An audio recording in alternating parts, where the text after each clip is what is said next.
The United States delegation led by Vice President J.D. Vance has arrived in Islamabad for high-level and closely watched peace talks with Iran aimed at securing a ceasefire and reducing escalating tensions between the two sides in what is being described as one of the most significant diplomatic engagements in recent years. Notably, the American delegation landed aboard a U.S. government aircraft, marking a major development in the ongoing efforts in order to bring both the sides to the negotiating table. Vice President J.D. Vance is accompanied by senior U.S. officials, including Special Envoy Steve Witkoff and Presidential Advisor Jared Kushner, as the team prepares for intensive discussions expected to focus on ending the 6-week-long conflict and preventing further escalation in the region. Well, the talks are also expected to address broader security concerns, including nuclear risk, regional instability, and the influence of armed proxy groups operating across the Middle East. The U.S. arrival in Islamabad comes shortly after the Iranian delegation also reached the capital in the early hours of today. The Iranian side is led by Parliament Speaker Mohammad Ghalibaf and includes Foreign Minister Abbas Araghchi.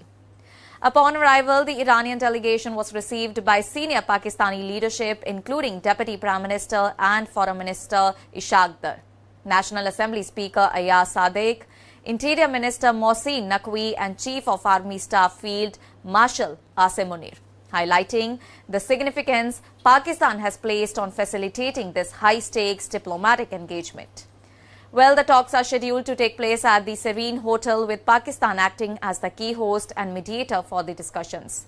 Prime Minister Shehbaz Sharif has played a central role in facilitating the negotiations, positioning Islamabad as a neutral venue for dialogue between two long-standing adversaries. Pakistani officials have expressed hope that the discussions will lead to a durable ceasefire and potentially open the door to a broader diplomatic breakthrough between Washington and Tehran. The negotiations follow a 2-week ceasefire announcement earlier in the week, which temporarily halted active hostilities and created space for diplomatic engagement. However, despite the ceasefire, uncertainty remains over its implementation and interpretation, as Iranian officials have reportedly insisted that certain preconditions must be met before full negotiations proceed, while U.S. officials have urged against delays or attempts to alter agreed terms, emphasizing the need for immediate and constructive dialogue.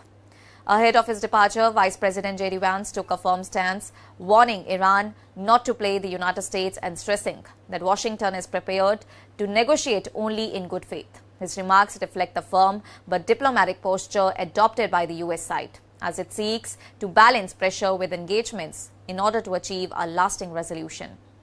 Notably, the Islamabad talks are being viewed internationally as a rare and critical moment of direct engagement between the United States and Iran, as two nations that have maintained decades of strained relations with limited formal communications.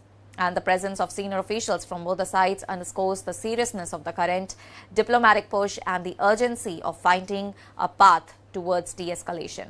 And Pakistan's role as a facilitator has also been widely noted, with Islamabad positioning itself as a neutral ground for dialogue and encouraging both the sides to pursue constructive engagement. Officials have described the talks as an opportunity not only to stabilize U.S.-Iran relations but also to reduce broader tensions across the Middle East, where multiple conflicts remain interconnected.